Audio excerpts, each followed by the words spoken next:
Have you ever wondered how it is to work in the Netherlands or in Australia? I've been lucky enough to be able to have done this. I'm originally from Australia, but in the last 2 to 3 years, I've been able to work in the Netherlands. So the purpose of this video is to give you a bit of a deep dive into the differences, to give you some insights within both of these work cultures. So let's begin with the Netherlands. One of the things that I do at the moment is work for a Dutch company. They use something called the Polder model as a part of the structural or the work method. And the differences are like this. So for the Polder model, if there is a project or there is work that needs to be done, instead of it being really top down and really forced or directive from a leadership team, it's very collaborative. So what that means is that where there is a requirement to work on a specific topic, for example, the expectation is that you bring your team along. They also have input as a part of getting this project ready or shaping up, and they have a big say in their thoughts, and they're also a part of the decision making as well.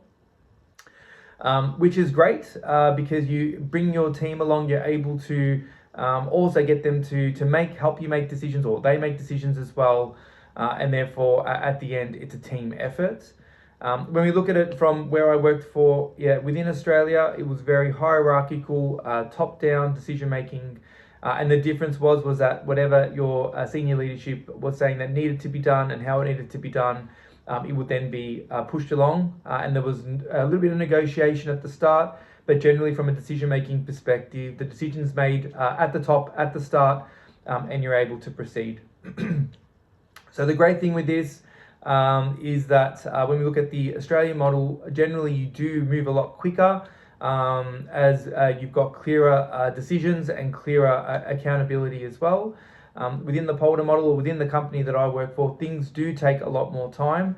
However, they take a bit more time, but they are generally better put together, given the fact that there is a greater groupthink and collaboration as well. So that was the first difference. The second one is really the work hours that you work. So once again, working for a Dutch company, I'm lucky enough to work a 36-hour work week. What that means for me is two things. I can either do 8-hour days and do a half day on a Friday, but I'm lucky enough that I work 9-hour days and I'm able to have a Friday off every single week, which has been incredible. It means that I can spend a lot more time with my wife and kids. We get longer weekends away to head away and maybe to go and visit other European countries. When I reflect back in Australia, my work hours were a lot longer in general, round about maybe 50 to 60-hour work weeks. Sometimes I'd also be working on the weekends or doing some really late nights to be able to get what I needed to get done.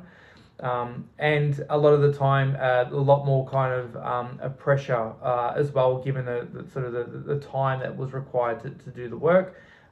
So that's been a huge difference for me, and one of the key reasons, or one of the reasons of coming to the Netherlands, is having that work-life balance that I've been able to have over the last couple of years, which has been absolutely fantastic. The third one, which I found to be quite interesting, is urgency. So when I did start within the Netherlands, generally something urgent for me meant yesterday, and that came from my working culture within Australia. Urgent really does mean it should have been done as soon as possible. When I first began, when something was urgent, I worked very hard to get it done as soon as possible. And when I did speak to a manager to say, do you need this today, or what do you need?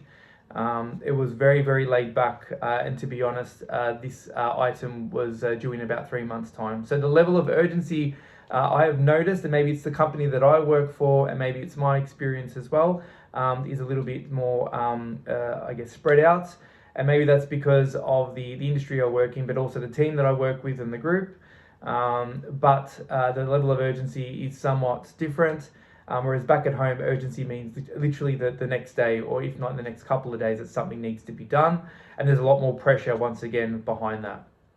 So hopefully that gives you some insight into some of the nuances between Australia work culture and the Netherlands work culture. Like I said, this is coming directly from my own personal opinion. If you do have any challenges to what I've spoken about, please put it in the comments.